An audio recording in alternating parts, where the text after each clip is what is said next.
Dua-dua pasukan memberi saingan yang terbaik dalam court. Bagi saya bola tu kalau masuk dia menang lah, tapi kalau penalti bagi saya rezeki berpihak pada UiTM pada petang ni. Sepositif bagi saya, kita tak ada buat preparation, kita hanya buat friendly game saja.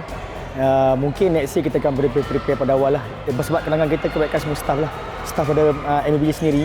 So kita akan next year kalau rezeki kita akan buat lebih awal pada preparation pada tahun ni. So far peribadi KPI saya adalah lepas pada grouping pergi ke semi, itu semi KPI lah.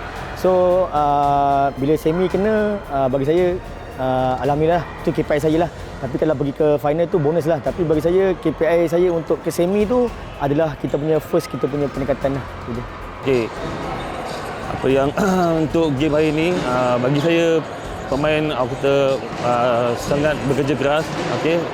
Semua buat kerja dengan baik, okey, dengan betul, dan kesilapan tu orang kata di tahap minima. Macam game sebelum ni orang kata setiap game tu orang kata tak ada berlaku kesilapan tu mustahil akan berlaku, cuma saya pesan dia orang minima kesilapan, jangan ulang lagi kesilapan yang berlaku di separuh akhir, okey. Dan alhamdulillah hari ni orang kata saya bagi lebih pada 100%.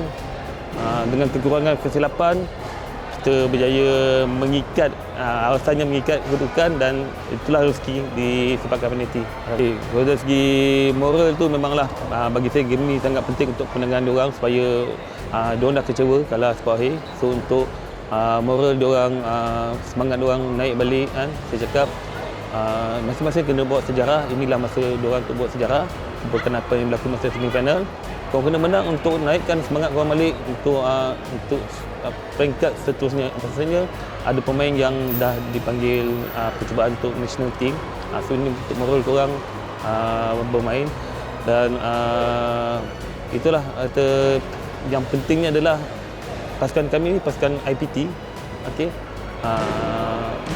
Pertama dia menaikkan nama universiti kami UiTM, dan seterusnya orang kata mudahlah untuk masa akan datang. Bukan nak kata mudah, tapi ada ruang untuk kita tingkatkan lagi